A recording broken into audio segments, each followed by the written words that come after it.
So my name is Katie Gullidge, and I am a history teacher. I am a middle school history teacher. I've been teaching for about 7 years in the Triangle, both in Raleigh and in Chapel Hill, and about to start in Cary. At my new school, I went to UNC Chapel Hill, where I majored in education, and feel fortunate to be a Tar Heel. My mom also is a professor in education at UNC Chapel Hill.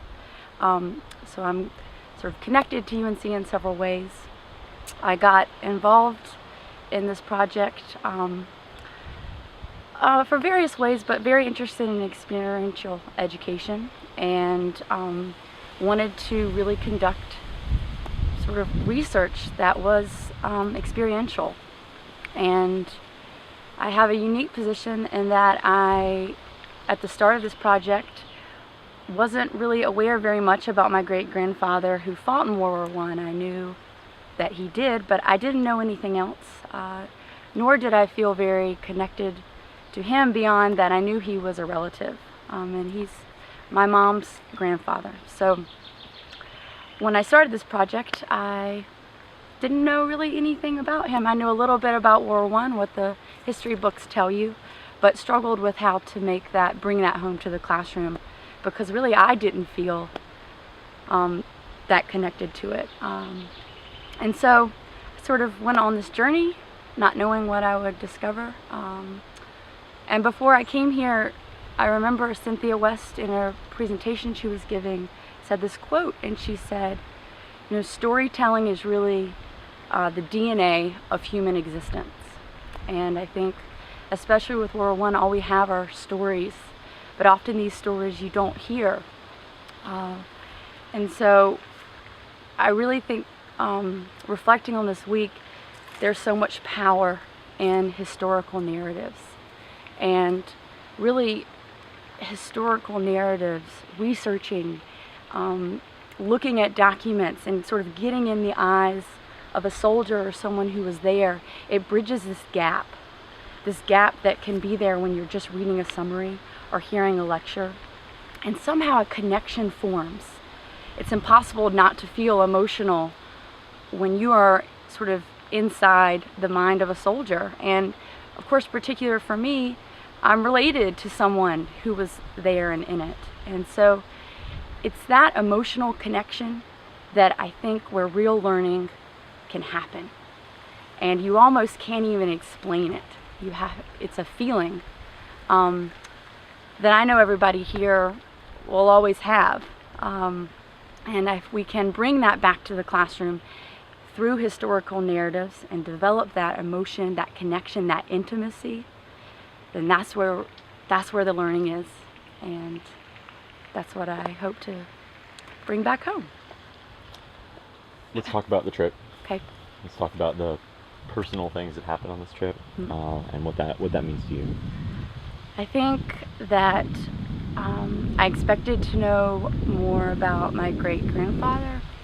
I didn't expect to have all these feelings of pride and sort of feeling his courage. And in that, channeling that, also feeling the courage of my mom, feeling sort of the appreciation for other members of my family that have served. Just this overall feeling of gratitude to be a part of the family that I'm in. Take a second.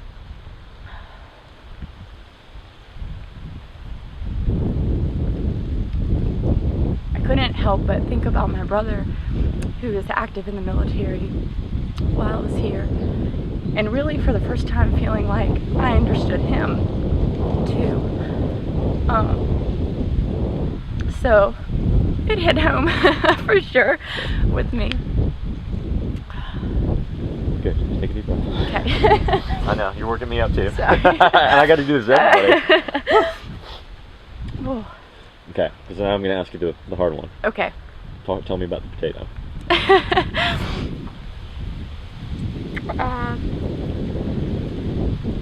And that day specifically. Let's talk about that day. Getting into that car with Stephanie and that connection and all that. I think what I came away from that day was about the power of a place. That we go to places and we have places that are important in our lives, and that place matters. And when I walked into this village where I just felt that he had been there, and I don't know why, and it's overpowering. And there were other people that I met that day that had felt that same power for a different reason about a place. And so when I was talking to this farmer and there was someone translating, and all I had heard was this story about him trying to communicate, and I was struggling so on how to communicate, I just felt him. And then because the story centered around a potato is something we don't think about, you find it anywhere, and that was the motivating sort of object, something that we take for granted, that was the quest. I don't know, it kind of came full circle, that it was that what led me on this journey. And so to finally hold this potato, I don't know, it made it real.